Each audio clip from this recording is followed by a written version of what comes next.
una estación integrante de la Asociación Mundial de Radios Comunitarias, AMARC, México.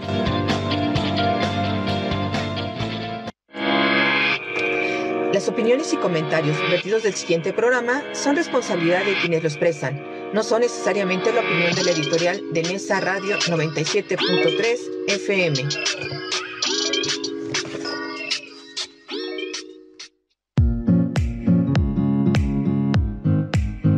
Aquí comienza Senderos a la Paz. Un programa donde charlaremos, propondremos y construiremos alternativas para contribuir en la difusión de la cultura de paz.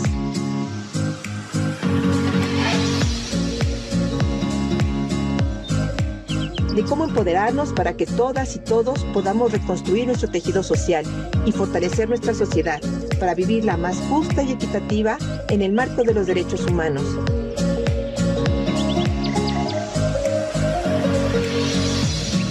Quien les habla, Verónica Andrade Soto, los invita a compartir desde Nesa Radio 97.3 de FM 60 minutos de buena comunicación, entrevistas, diálogos y mucho más. Sean bienvenidas y bienvenidos. Estos son Senderos a la Paz.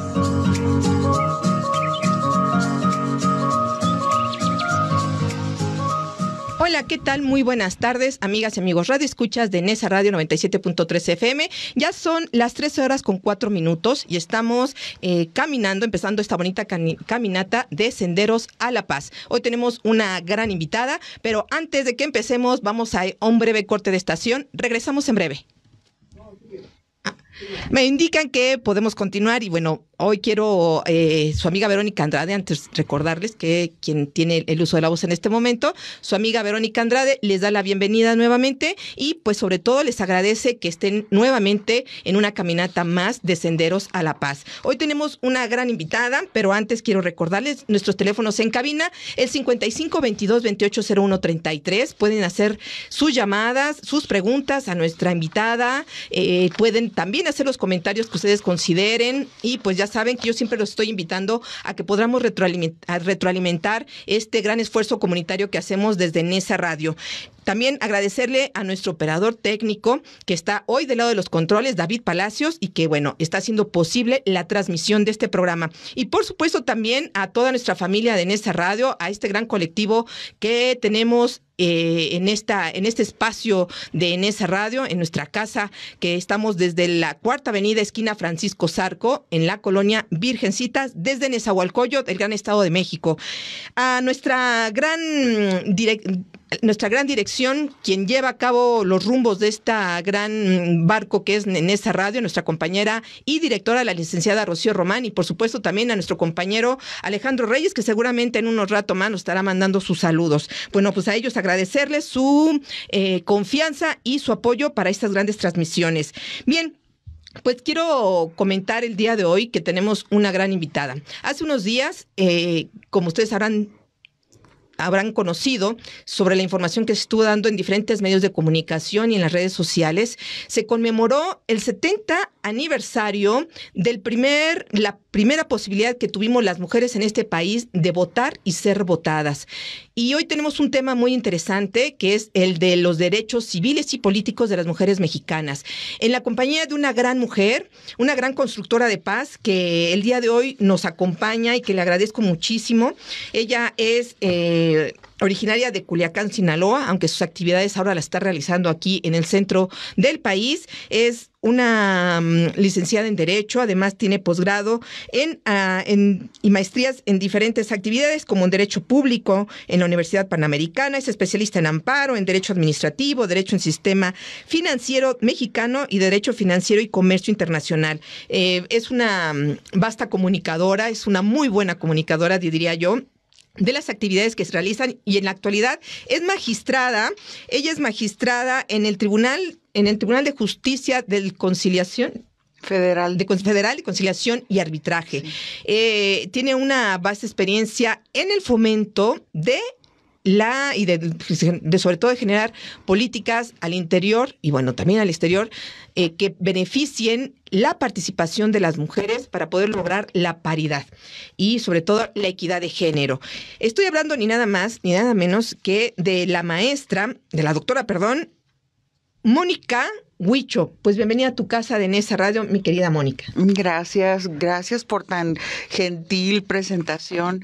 De verdad que es para nosotras como activistas en las áreas de impartición de justicia todo un reto el tema de difundir los derechos humanos de las personas que ya consagran nuestra Constitución política, y estamos pues muy agradecidos por el espacio que nos abres en este programa Senderos a la Paz, tan interesante, porque creemos que son tiempos de solidaridad y justamente este tipo de espacios nos permite sumar esfuerzos con esto que ustedes ya tienen trabajado, y pues nuestra presencia aquí a nosotros nos motiva mucho porque estamos siempre intentando tener mayor cercanía con la población y tratar de compartir estos momentos en un sentido de unidad y de sinergia, aportando lo que a nosotros nos corresponda en su momento. Así es que muchas gracias por este espacio y por el tiempo con tu audiencia. Pues al contrario, Mónica, muchas gracias por haber aceptado la invitación. Yo te comentaba hace rato que ya formabas parte de esta gran lista que tenemos de invitados, y bueno, qué bueno que tenemos la oportunidad de charlar el día de hoy para hablar de un tema tan importante, de un tema que incluso habrá que reconocer que por eso el día de hoy podemos estar tú y yo sentadas aquí frente a unos micrófonos y que nos permiten no solo comunicar, sino llevar nuestras experiencias que tenemos, mi querida Mónica, la experiencia que el día de hoy nos vas a compartir, que han hecho al interior del círculo donde tú te desenvuelves y donde trabajas, pues para hablar de los derechos que tenemos las mujeres. Me gustaría que empezáramos hablando de esta parte. Mónica, ¿cómo podemos hablar de decía yo, estamos en el marco de los 70 años del voto a la mujer, pero también hace unos días fue el Día Internacional de las Mujeres del Campo, por ejemplo, ¿no? Sí. Hemos tenido que ir arrebatando espacios que comúnmente las mujeres hace más de 70 años no teníamos, y que después de 70 años aún seguimos batallando con esta posibilidad. Uh-huh. Tú eres magistrada en un espacio de impartición de justicia, donde también es más que evidente el trabajo triple que han tenido que hacer mujeres como tú para poder estar en esos espacios, ¿no? Y que ha costado mucho trabajo, y que ahora es necesario que no solo nuestra audiencia lo conozca, sino que sepan que esta lucha sigue y se mantiene, pues para seguir enarbolando los derechos que tenemos nosotras como mujeres, no solo en el marco de derechos humanos, sino por el simple hecho de ser mujeres, ¿no? Pues platícanos tú un poco en relación a esa experiencia que tú has vivido para abrir esos espacios de los derechos de las mujeres para la participación ciudadana, porque al final de cuentas haces participación ciudadana con tu labor y haces ver lo que antes no se veía, haces ver que se visibilice lo que antes no se veía. Claro. Es una labor muy complicada. ¿Cómo empezaste tú, mi querida Mónica, a abrir estos espacios justamente?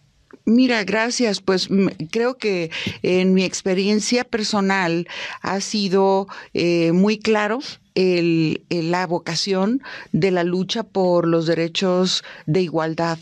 Y eso, de alguna forma, desde mis estudios como estudiante de la carrera de Derecho, fui pues proclive a encabezar movimientos estudiantiles para la defensa en ese momento de causas que nosotros en mi escuela en Sinaloa considerábamos necesarias y justas. Cuando yo me acerco a las áreas de impartición de justicia, llego en un momento que pues resultó paradigmático para todo el país, y que es justamente el cambio constitucional. Cuando en la reforma del 2011 se abre este gran parteaguas entre el antes y el después en la justicia en México, porque se introduce en el artículo primero, la gran reforma de los derechos humanos. Okay. Y para mí eso es como una invitación de esas que hacen tanta cierta resonancia en tu formación, en tus principios, y que ahora que se convertían en todo mi campo de operación, pues bueno, resultó como esa invitación a la que no podíamos decir que no. Entonces, la primera de las causas que se presentan allí es la de la lucha por la igualdad y la no discriminación, que esto pues es uno de los postulados más importantes de la Constitución, cuando establece que todas las personas son iguales y todas las personas tienen derecho a un trato igual, es decir, que queda prohibida la discriminación. Las categorías a las que hace referencia la Constitución tienen un propósito especial, y es el reconocimiento de los grupos que históricamente han sido excluidos de las oportunidades en la sociedad, y estos grupos son estos que literalmente enuncia, no es exclusivamente referido a esos grupos, pero son los más que resultan más evidentes. Con el paso del tiempo puede surgir identificación de otros grupos colectivos considerados como estas categorías sospechosas, pero ahorita estamos hablando de mujeres, ¿no? Como un grupo históricamente discriminado, con menos oportunidades que otros, y podemos profundizar en esto en un momento. También la Constitución dice categoría sospechosa a las personas con discapacidad que se encuentran en ese desequilibrio real y material frente a las oportunidades del desarrollo de sus planes de vida, ¿no? Y ya no digamos en específico en sus planes de tipo laboral, en sus planes de tipo urbanístico, en el transcurso de una jornada cotidiana para las personas con discapacidad. Pero también hay otras, como las personas afrodescendientes, por ejemplo, que han sido históricamente discriminados, como estas minorías excluidas, y otras razones por categorías sospechosas por razón de género, categorías sospechosas por orientación sexual de las personas, categorías sospechosas, por ejemplo, por sus creencias religiosas, ¿no? Infinidad de estos grupos que la Constitución ya lo señala como aquellos a los que hay que dar un trato distinto, porque estas diferencias los han llevado a la exclusión. Y lo que promueve nuestra Constitución con este fortalecimiento de la protección, de la difusión de los derechos humanos, que es por eso que agradezco mucho este espacio y esta gran coincidencia, porque finalmente como base constitucional, base de nuestro pacto social que los mexicanos hemos elegido, esta construcción va dirigida hacia el bien común, que claro, tiene mucha coincidencia con el programa que ustedes están impulsando de Senderos a la Paz. Así es. Efectivamente, Mónica, yo creo que en la medida de que podamos hablar de la equidad entre todos los que formamos esta sociedad, podemos lograr justamente la igualdad y un sinfín de cosas. Para poder seguir hablando de esto, tenemos que irnos en un breve corte de estación. No se vayan, estamos en la radio comunitaria de Ciudad Nezahualcóyotl, caminando por Senderos a la Paz. Regresamos en breve.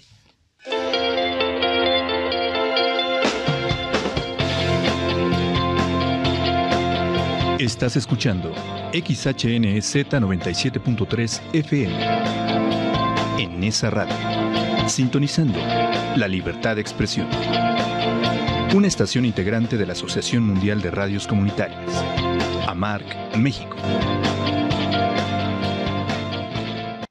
Somos más que energía, somos bienestar. Así como llevamos electricidad a todo México, llevaremos internet para todos.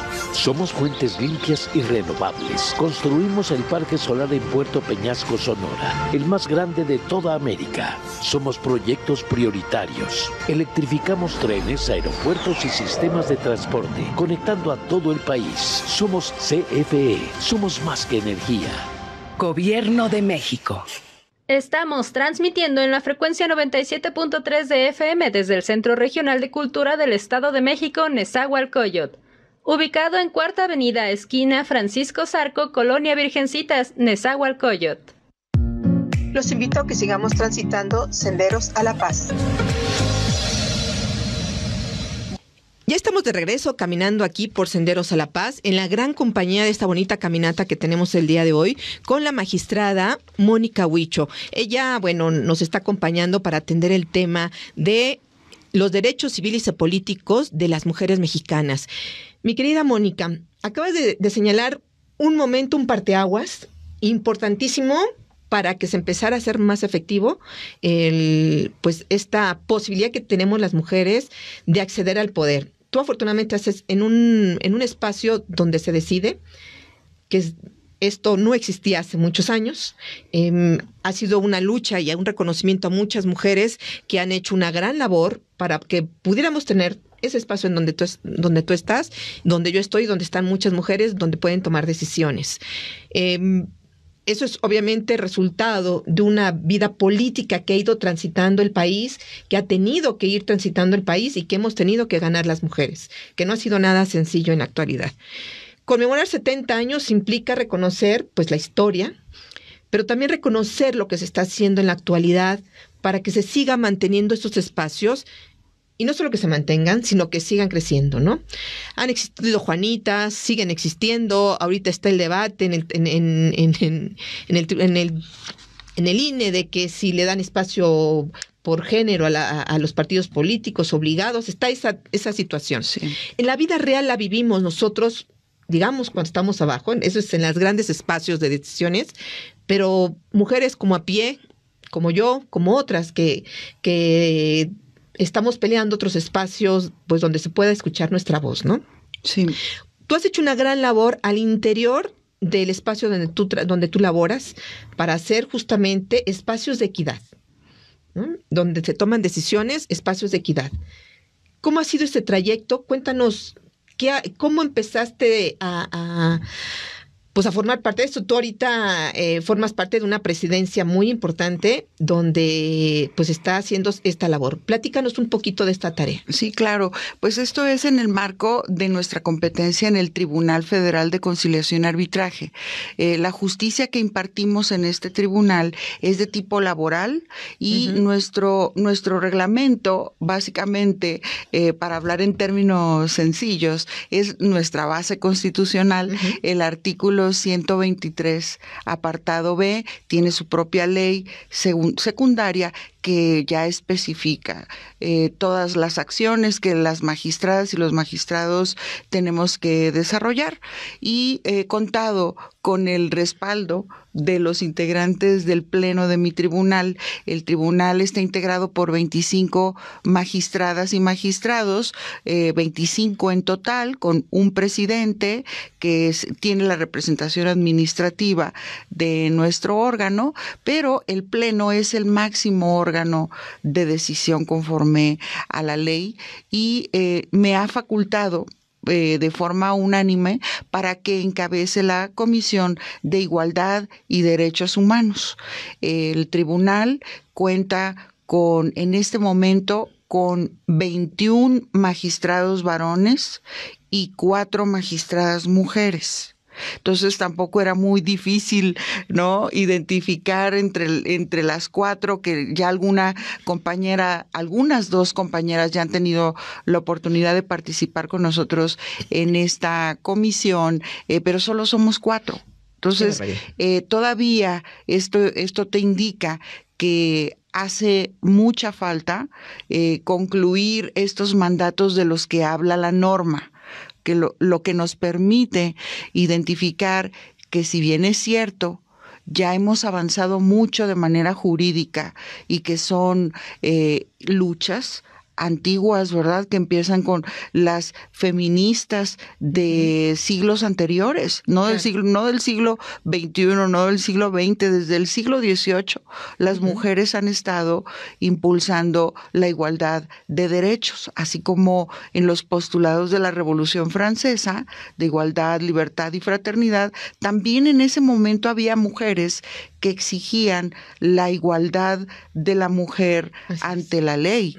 pero fue el Código Napoleónico, justamente hablando de la importancia de la referencia de la Revolución Francesa, la que señaló que el lugar de la mujer era la casa, y así está el hogar. Así está establecido en el Código Napoleónico, que es como una manifestación que genera en la norma un espacio específico para la mujer en la que tenía que desarrollar de manera legal sus funciones. Y estamos hablando de más de 200 años atrás. Bueno, además, otra cosa importante que acabas de comentar y que quiero rescatar. La mujer no tenía ni siquiera el derecho de tener la guardia y custodia hace mucho tiempo, ¿no?, de nuestros hijos. Así ¿no? es. Uno de los derechos civiles que tuvo que ir alcanzando igual con el resultado de luchas de muchas mujeres para que al menos se nos permitiera tener el derecho de reclamar una guardia y custodia, ¿no? No era ni siquiera formaba parte de un derecho nuestro, ¿no? Claro, es como titular de los derechos, y a mí me hace mucho eco cuando de forma reciente en nuestro lenguaje común escucho activistas que dicen no a la cosificación de la mujer, por ejemplo, ¿no? Entonces, en nuestros estudios iniciales, todos los que estudiamos Derecho, que como habrá estudiantes de Derecho en esta audiencia tuya tan amplia, sabemos que nuestra base del derecho mexicano proviene del continental europeo, que tiene la base en el derecho romano. El derecho romano tenía una nomenclatura específica para la mujer en su calidad de elemento del sistema jurídico, que se llama res mancipi. Y la res mancipi, el vocablo res significa cosa. Claro. Y mancipi era la categoría que adquiría de emancipada del padre, porque pasaba ahora al patrimonio del marido. Cosificación. Porque había una cosificación. Pero entonces estamos hablando de que esto se ha mantenido pues por milenios, ¿verdad? Así es. Y hacíamos referencia al feminismo de las francesas cuando se manifestaron en contra de esta opresión, porque así está establecido en la historia, y dicen no a este código napoleónico que nos recluye en el hogar, cuando había habilidades demostradas de las mujeres en el arte, de las mujeres en la política, en otros ámbitos de la vida, que no solamente era el del ámbito doméstico, que ahí es donde se quedó. Entonces es una primera ola importantísima del feminismo que se va a ligar con las sufragistas. Así es. ¿No? Que inmediatamente ya vienen a proclamar sus derechos políticos y civiles, como es la nomenclatura de la invitación tan amable que nos hiciste para venir a tu programa, y que ya logran el derecho al voto, el derecho a participar en las decisiones de la vida pública, que con sus dos dimensiones, a votar y ser votadas. Tú ya señalabas, estamos en el marco de la celebración del 70 aniversario del voto femenino, y eso ha ido poco a poco transitando, luchando con el cambio y la barrera más importante de todas las que ha habido, que es la barrera de tipo cultural. Así es. Porque ya estaba en la norma, pero se queda allí, como muchos critican, de estos derechos igualitarios que se quedan en el papel y no se convierten en una igualdad real, alcanzable, sino solo como un ideal, como un anhelo. Y esto es en lo que estamos trabajando. Ya nos vamos a saltar a esta cuarta ola del feminismo, porque la tercera quedó en los años 70, cuando las mujeres tenían una presencia más activa en el mundo laboral, ¿no? Que pasaban a formar parte ya también de la vida de la población económicamente activa, y estas mujeres en los 70 reclamaban una igualdad de oportunidades también en el empleo. Porque en muchas normativas de los países estaba prohibida la autonomía de la mujer, requerían del permiso del marido otra vez para poder ser sujetos de derechos en contrataciones. Es decir, no podían contratarse laboralmente sin la autorización del esposo o del padre. Entonces, continuaban algunos residuos de otra configuración legal en las normativas de tipo laboral, y contra eso también luchaban. Y ahora estamos en una etapa que implica pues la progresividad de los derechos humanos en el sentido igualitario, con un enfoque más incluyente a estas minorías o a estos colectivos que han tenido menos oportunidades para el desarrollo libre de su plan de vida. Así es. Mónica, fíjate que yo siempre que tengo la oportunidad de decirlo, lo comento. Las mujeres también formamos parte, las mujeres en el sentido como sector de mujeres que no somos minoritarios, las categorías sospechosas son para quizás grupos más reducidos, por así decirlo. Pero las mujeres somos doblemente categoría sospechosa, ¿no? Si eres mujer indígena, si eres mujer de escasos recursos. O triple. Sí, o cuádruple. Eso, ¿no? Entonces, eso es increíblemente parte de la realidad mexicana que seguimos teniendo en pleno siglo XXI y que aún hay quienes quieren regresar a siglos anteriores, ¿no? En relación a los derechos de las mujeres, por supuesto. Y creo que es importante que señalemos este gran esfuerzo que hacen muchas mujeres impartidoras de justicia, que pues igual hay el derecho a ser votadas, formar parte de una comisión, esos derechos que se han ido ganando y que a lo mejor no vemos. No solo se limita el derecho de una mujer a ir un día a votar cada 6 años, cada 3 años, a una urna y decir por quién voto, o intentar ser electa en una responsabilidad pública. Es una situación que ha tenido que ir creciendo de alguna manera y que también ha costado mucho trabajo. En el ámbito en el que tú laboras en la actualidad, en el que tú has desempeñado, en el que tú has empezado a incursionar, se han tenido, por lo que entiendo, hablar de 25 magistrados, de los cuales solo 4 son mujeres. Eso es algo preocupante, ¿no? Claro. Que solo sean 4 mujeres que puedan estar ahí, que puedan dejar la visión de las necesidades de las mujeres trabajadoras, de las mujeres que acuden a esas instancias judiciales. Y eso es algo preocupante, ¿no? Y eso se replica no solo en el tribunal donde tú laboras, sino en la mayoría, ¿no? Ha sido poco a poco el que haya sido votada, dices tú, pues prácticamente no había otra opción, o sea, ¿qué hubiese sucedido, no? Si no hubiese estado tú y solamente quedaran 4 compañeras, en fin, esas cosas que a lo mejor no vemos y no visualizamos, mi querida Mónica, es un trabajo muy arduo, muy complicado, que a veces quienes estamos del otro lado no vemos. ¿Qué implicaciones tiene el hecho que una mujer consciente sobre todo de esta necesidad de reconocer los derechos de las mujeres al momento de la impartición de justicia, por ejemplo, Mónica? Sí. Se requiere una visión, y no estamos hablando de una visión sexista ni una visión como otros pudieran considerarla en beneficio solo y exclusivamente de las mujeres. Las mujeres trabajadoras también en la actualidad sufren mucha violencia, sufren mucha discriminación y seguimos teniendo menos oportunidades que los hombres, aunque se diga otra cosa. Seguimos teniendo, ¿no? ¿Cómo ayuda la visión de una mujer formada con ese criterio tan claro que tienes tú de esa necesidad de reconocer los derechos al momento de la impartición de justicia?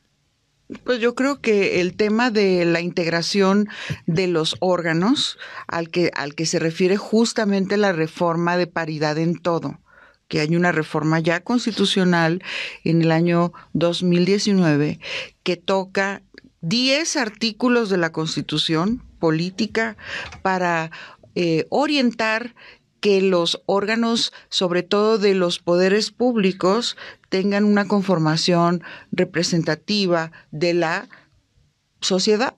Entonces la sociedad se conforma por hombres y mujeres, por personas de la diversidad sexual, etcétera, y eso lo hemos visto mucho en materia electoral, como cómo el impacto de lo que tú perfectamente señalabas en tu introducción acerca de las cuotas de género, que fueron tan polémicas en su momento, ya dejaron de existir, porque la característica fundamental de las cuotas, por ejemplo, de género, es que tienen naturaleza de medidas afirmativas. Así es. De tipo temporal. Entonces, ¿para qué sirven las medidas afirmativas? Pues para acelerar la igualdad, para acelerar el cumplimiento de los planes y de los programas.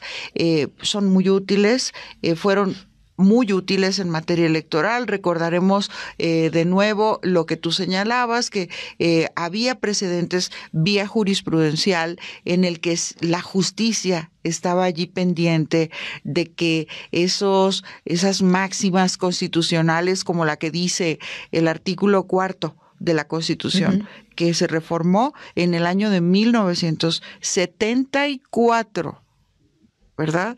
Y con el propósito de recibir en México un marco adecuado, porque sería México en el año de 1975 el anfitrión de la primer Conferencia Mundial de los Derechos de la Mujer. Entonces, para que hubiera como congruencia, sí, congruencia legal, por lo menos formal, se modifica, se transforma la Constitución, porque aquí han llegado algunas cosas antes legalmente, pero otras cosas han llegado después, como derechos puestos ya en el más alto rango de las normas en México, como nuestra Carta Magna. Siempre hablamos con mucho orgullo de que México es la primera constitución en el mundo que contempla en 1917 los derechos sociales, de educación, trabajo y los derechos agrarios, ¿no? Como con esa naturaleza de protección a la sociedad. Llegaron antes con un lento desarrollo, porque se establecen en la norma, pero el cambio cultural no va transitando con la misma velocidad que la Constitución requería. Claro.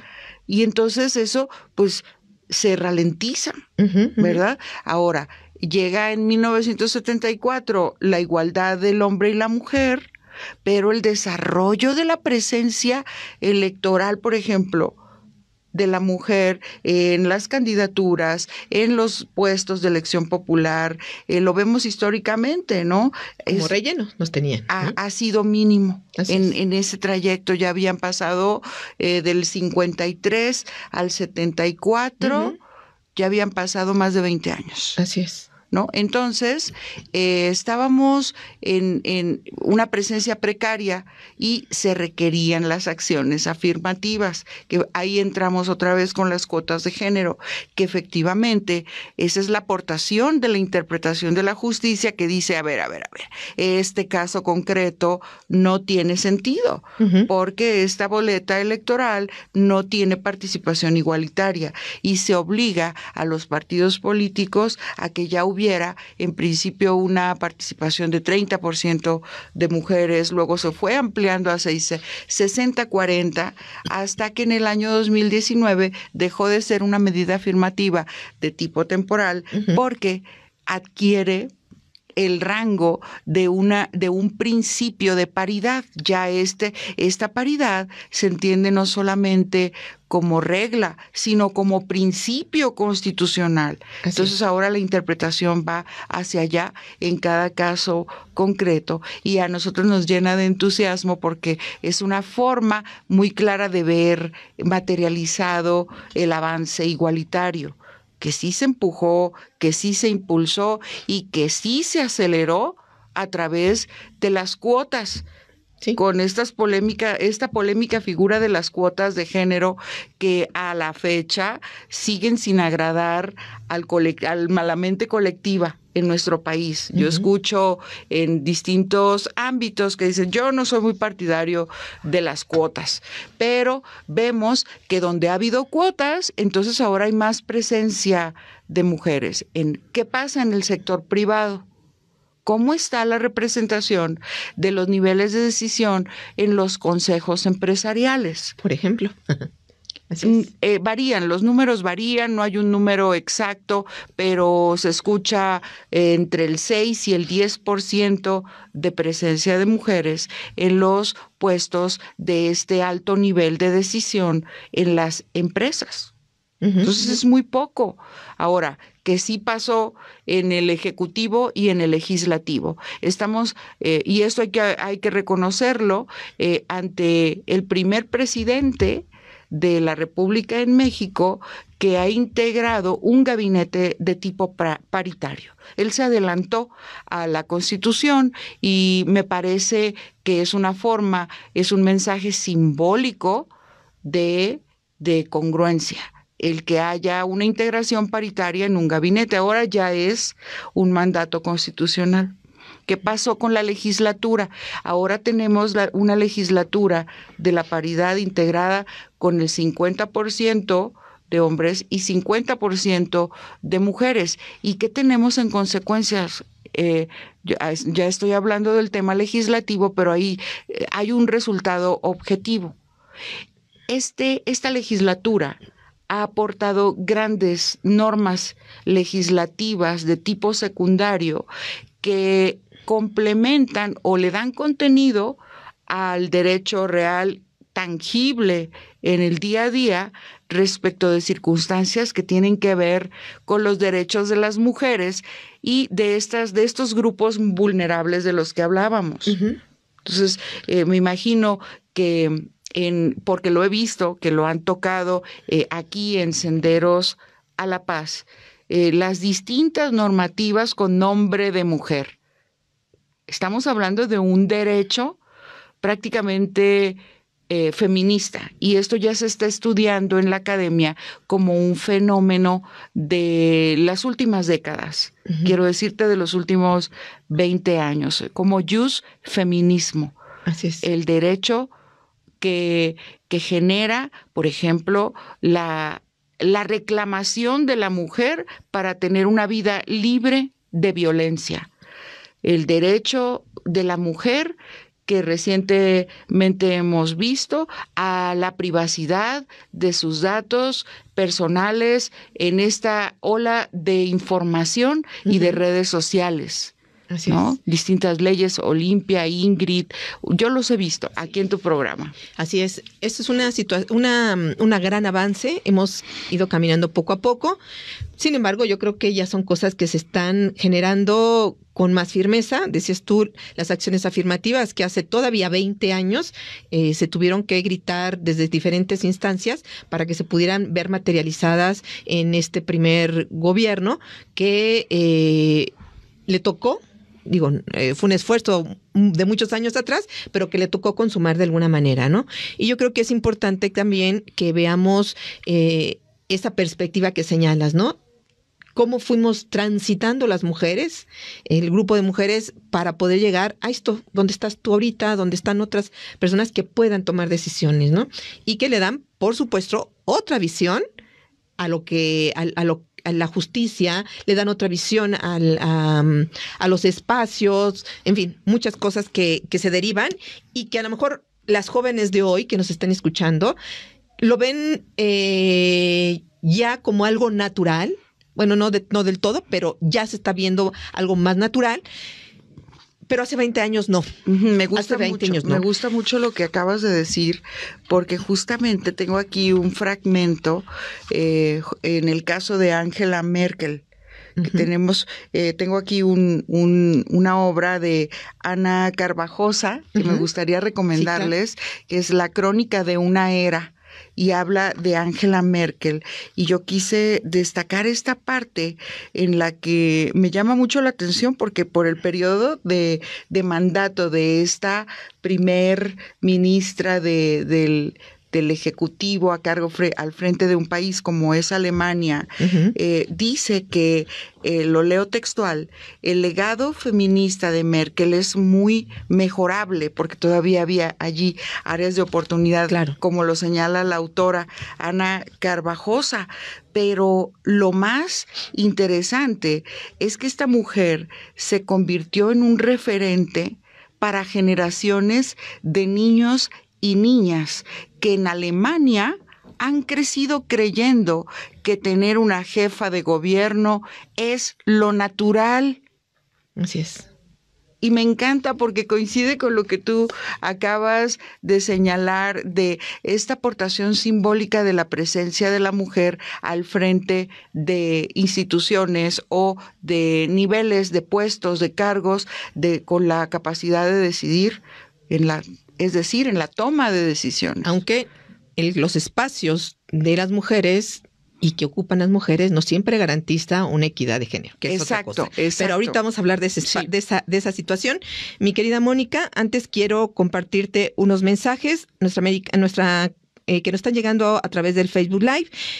Erika de Aro, qué bueno que estés en cabina nuevamente, excelente programa, muchas gracias. Jimmy Trejo, excelente entrevista.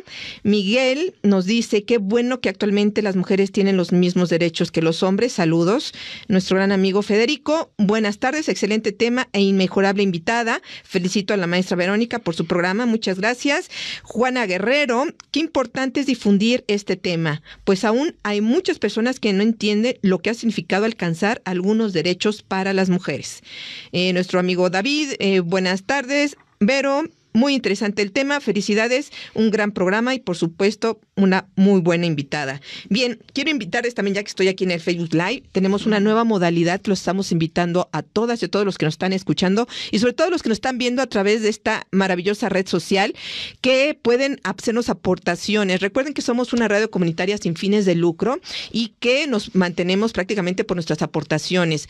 Requerimos del apoyo solidario de quienes nos escuchan, de quienes creen en este gran proyecto de comunicación social, pues para que nos hagan aportaciones. Tenemos esta modalidad de que nos puedan regalar estrellas, que son donativos a través del Facebook Live, que nos ayudan, pesito por pesito nos pueden apoyar, a veces nos las vemos muy difíciles y la verdad, quienes tienen el buen corazón de apoyarnos, creen en este proyecto y quieren apoyarlo, no duden. Si también quieres hacer alguna aportación económica o en especie, comunícate con nosotros a cabina al 55 22 28 01 33 y bueno, te lo vamos a estar agradeciendo muchísimo. También recordarles que es en esa radio 97.3 FM, forma parte de la Asociación Mundial de Radios Comunitarias AMAR México y bueno, también hacemos tareas, ahí nuestros directivos están muy presentes en estas aportaciones que están haciendo a través de AMAR y bueno, voy a retomar, ya estamos prácticamente en los últimos minutos de esta bonita caminata que tenemos en compañía de Mónica Huicho, que ya es magistrada del Tribunal Federal de Justicia de Conciliación y Arbitraje. Ella, pues como han estado escuchando, quienes nos han tenido en sintonía, tiene pues una gran labor, aparte de impartir justicia, de hacer valer los derechos de las mujeres al interior y que también esto se refleje para que también pues haya esa sensibilidad de quienes se ven en la necesidad de acercarse a estos espacios de impartición, de que pues está intentando justamente, mi querida Mónica, de que estos espacios se reconozcan y que haya una visión diferente de cómo antes se impartía justicia, ¿no? Claro. De esa impartición que es diferente y bueno, de lo que estábamos hablando antes de que mandáramos estos saludos. Esto comentamos de hacer natural que las mujeres podamos participar, de hacer natural la posibilidad que tenemos las mujeres de tener cargos, no solo de elección popular, sino de cargos donde podamos estar en el ámbito público o privado, de decisiones en beneficio de las mujeres, pero más allá del beneficio de las mujeres, mi querida Mónica, es el beneficio de la equidad social y del bienestar que una sociedad requiere, donde hay equidad y equilibrio entre fuerzas de trabajo, entre fuerzas de poder y donde requerimos tener participación las mujeres. Claro, claro. Yo creo que has dado el punto en el centro de la discusión, porque el tema de incorporar a la mujer en los distintos ámbitos de la vida no es solamente como, por per se, porque es su derecho, y no me refiero a que este asunto se tenga que ver de forma aislada solo desde ese ángulo. Claro. Qué bueno que lo tocas desde esa perspectiva, porque efectivamente, si vemos, tenemos aquí la Agenda 2030 de los Objetivos del Desarrollo Sostenible de las Naciones Unidas, en la que el tema de la igualdad está presente no en uno, sino en varios objetivos. Así es.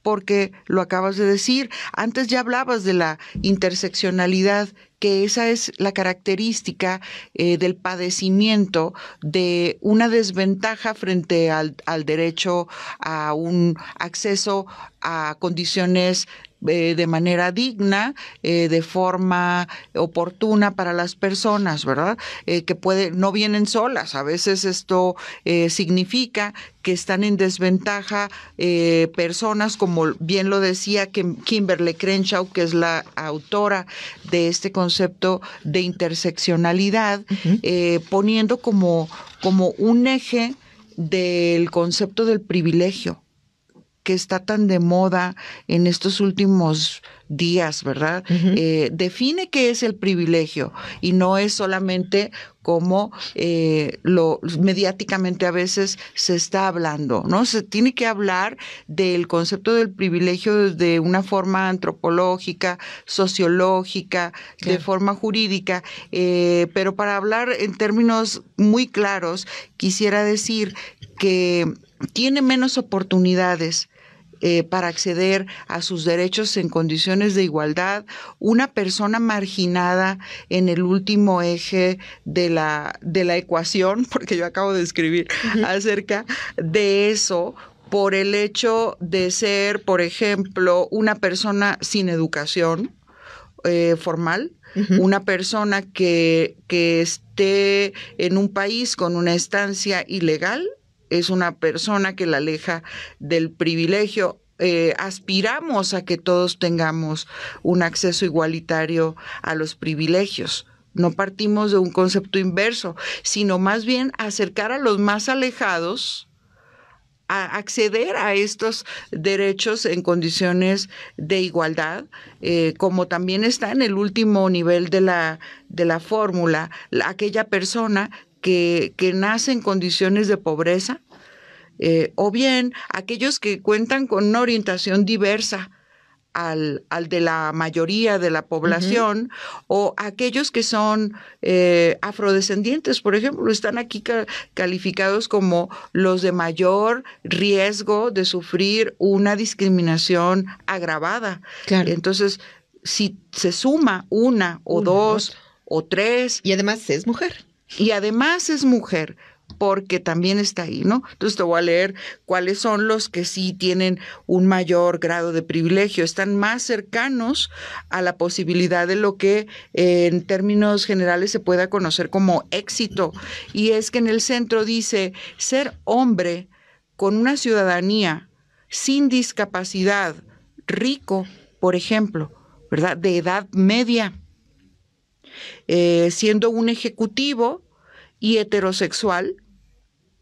Entonces esa persona tiene su fórmula totalmente equilibrada para acceder al privilegio. Para acceder a los privilegios. Cuando hablamos de privilegios, ¿de qué hablamos, mi querida Mónica? Estamos hablando de la posibilidad de que tú como persona puedas desarrollar lo que planeaste como proyecto de vida, porque para todos puede ser distinto. Claro. El número de satisfactores que le pongamos a nuestro plan ya depende de cada quien. Entonces, no estamos hablando de un estándar ni de bienestar. Un mejor bienestar, podríamos decir. Entonces, la posibilidad de que libremente ejecutes tu plan de vida. Así es. Con autonomía y con independencia. Así es. A eso nos referimos con un estado de privilegios. Y estaríamos hablando, mi querida Mónica, de que entonces no sería discriminado, tendría mejor acceso a la justicia, tendría, o sea, todo lo negativo que a lo mejor vemos desde los que están en el último aro, en el último círculo, o están en el límite, es de todo lo que padecen, es lo contrario, ¿no? Pueden acceder a esos privilegios. Y las mujeres, insisto, ¿no? Aparte de todas estas características que acabas de comentar, si eres mujer, es un agravante. Es un agravante todavía, claro, ¿no? ¿por qué?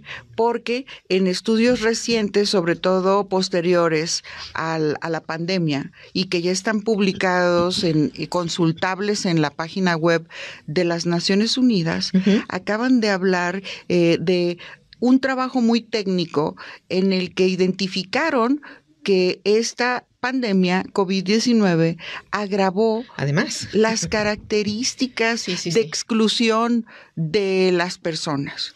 ¿Y quiénes crees que son el grupo más afectado en esta desigualdad?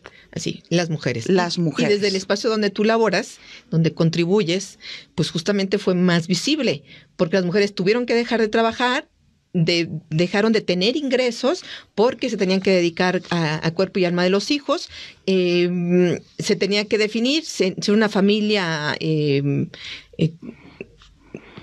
conocida de padre, madre e hijos, pues se le daba prioridad al trabajo del padre y no al de la madre. Bueno, ese tipo de cosas que nos dejan en desventaja y que además, mi querida Mónica, nos dejan en desventaja en la participación para poder votar y ser votada, ¿no? Porque claro, si me voy del espacio donde puedo contribuir para tener la oportunidad de ser votada, por ejemplo, pues se reduce, ¿no? Claro. La participación de la mujer justamente se reduce porque seguimos arrastrando esto que comentabas tú, ¿no? Que se siga priorizando que las actividades de las mujeres son las domésticas, las del hogar, y no las que les permiten otro tipo de acercarse más a los privilegios de estos estudios que nos acabas de comentar. Y bueno, esta es una situación que es importante que resaltemos, porque desde donde tú estás, platícanos, mi querida Mónica, ¿cómo se reflejó esta desventaja, ¿no?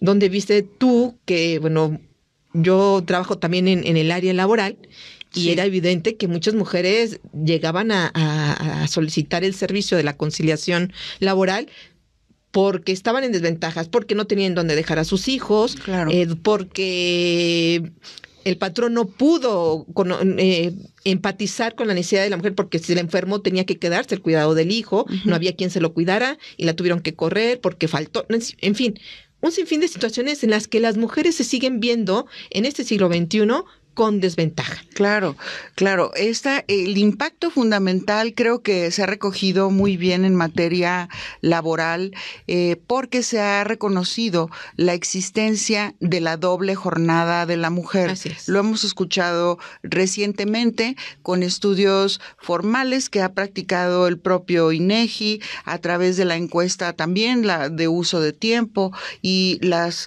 otras organizaciones que están como observatorios muy enfocados a este análisis, pero estamos identificando que se trata de que la mujer sale al trabajo, a su trabajo formal, y va a su casa también a otro trabajo, lo cual implica el cuidado de lo que tú acabas de hablar, de sus hijos, de sus padres, de las labores domésticas, etcétera. Pero ¿qué es lo que te coloca en desventaja?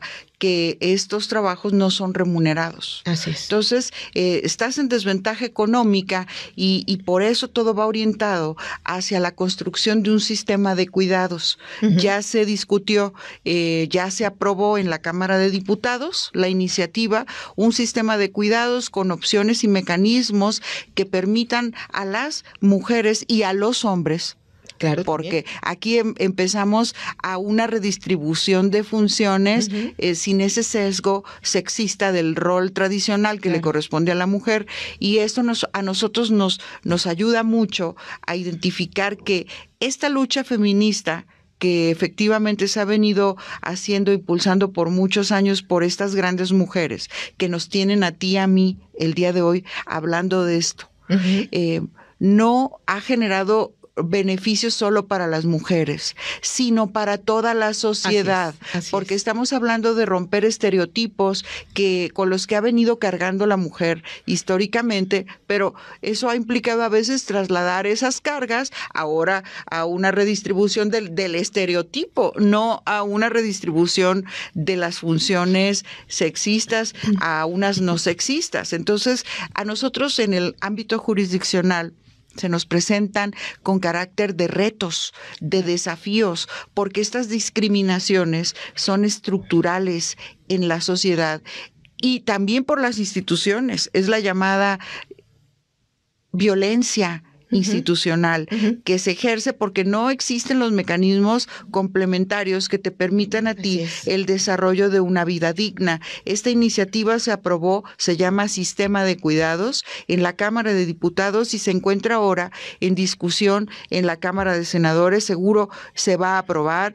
Implica inversión, implica dinero, presupuesto. Todo lo que se quiere lograr tiene que venir acompañado de unos presupuestos para que no se quede en el papel como ocurrió con los derechos de la mujer por milenios, ¿verdad? En esta lucha invisible. Se requieren de esas políticas públicas que puedan arrancar con esas ideas. Sí, entonces, así es como fortalecemos lograrlo. No se garantiza, para tu pregunta anterior, que habiendo mujeres en la judicatura ya entendamos estas materias, ¿no? A que siempre hay un compromiso aparejado para hombres y mujeres en la judicatura, que seamos más sensibles al concierto internacional al que nos orienta nuestra Constitución, porque estos derechos no solo están en la Constitución, sino también en los tratados internacionales, pero hay que estudiarlos y hay que aplicarlos en beneficio de la sociedad. Así es, Mónica. Pues es una charla que tenemos que cortar ya, muy interesante, pero seguramente te tendré nuevamente, si nos los permites, en este espacio para hablar ahora sí de la situación en materia laboral, que los retos que existen, que hay que hacer. Y bueno, pues también te agradezco muchísimo, mi querida Mónica, que hayas aceptado la invitación del día de hoy.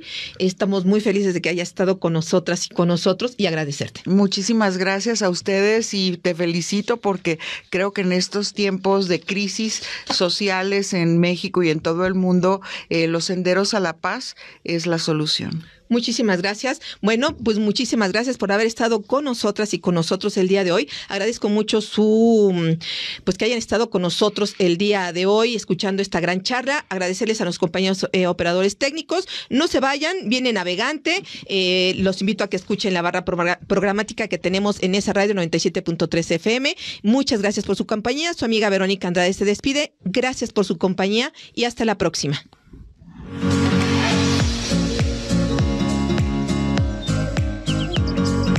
Gracias por compartir con nosotros Senderos a la Paz. Los esperamos la próxima semana para seguir comunicándonos y compartiendo 60 minutos de radio. Quienes habla, Verónica Andrade Soto, los espera para seguir transitando Senderos a la Paz.